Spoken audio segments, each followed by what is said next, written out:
Décrypter ce moment de chaos, ce bruit et cette fureur dans laquelle le monde a plongé depuis le début de la présidence Trump. Avec vous, Giuliano da Empoli, bonsoir.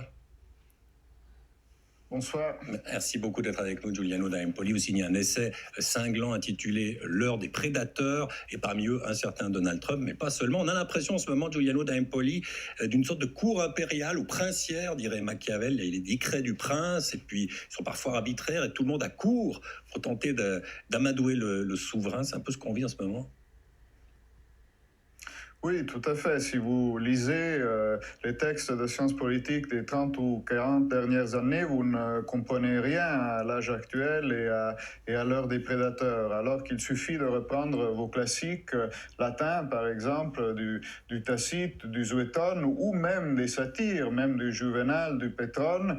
Et là, du coup, vous comprenez beaucoup mieux ce qui est en train de se produire. Alors, ces fameux prédateurs dont vous parlez, alors, il y a Trump, il y a Ben Salman en Arabie Saoudite, il y a le président du Salvador, il y en a d'autres.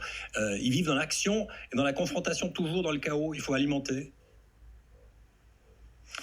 Oui, ils vivent dans un monde sans règles. Jusqu'ici, la politique, les relations internationales, c'était d'une certaine façon le domaine des avocats. On avait essayé de régler toutes ces matières au cours des dernières décennies, alors que maintenant, on retombe dans un moment chaotique où la primauté est à l'agression, elle est à la force. C'est un peu justement comme au début du XVIe siècle en Italie, le moment que Machiavel a vécu, où toutes les petites républiques très civilisées de la Renaissance ont été balayées par une violence inédite. C'est un peu inquiétant ce que vous dites, parce que vous dites la fenêtre d'opportunité pour réguler ce monde, c'est refermé, il n'y a plus de garde-fous d'institutions, etc. C'est trop tard.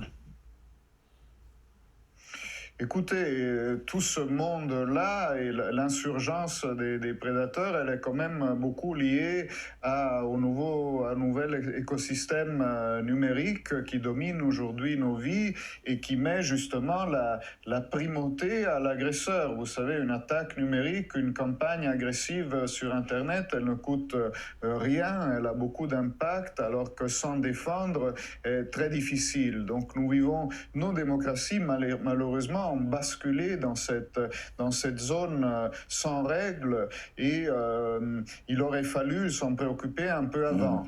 Est-ce que c'est trop tard? Je pense malgré tout qu'en Europe et en Suisse notamment, ce n'est pas nécessairement trop tard. Oui, parce que vous êtes suisse aussi, Giuliano da Empoli. C'est vrai que le réflexe a été partiellement de dire il faut s'arrimer à un autre grand espace, c'est l'Union européenne, pour pas dire se réfugier aux côtés de l'Union européenne. Vous vous dites c'est peut-être ça, disons, le contrepoids qu'on a beaucoup dénigré, mais qui peut aider les Européens?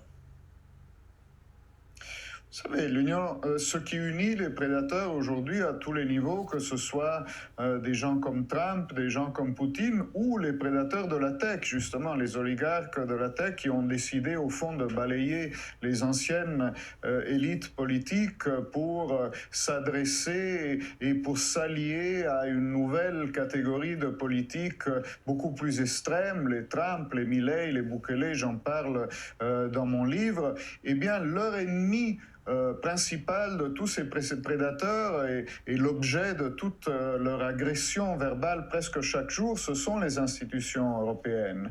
Ce qui veut dire malgré tout que nous les embêtons, que nous sommes un obstacle à la réalisation de leurs plans.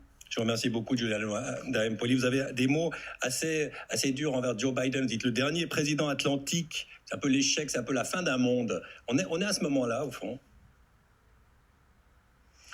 Oui, je pense d'ailleurs, il l'a constaté dans son discours d'adieu, où il mettait en garde face à une nouvelle élite techno-industrielle. Il en a parlé, mais c'est toujours un peu triste quand vous quittez le pouvoir après 4 ans d'exercice et vous mettez en garde face à un risque immense qui plane sur vos successeurs sans que vous ayez réussi à l'empêcher.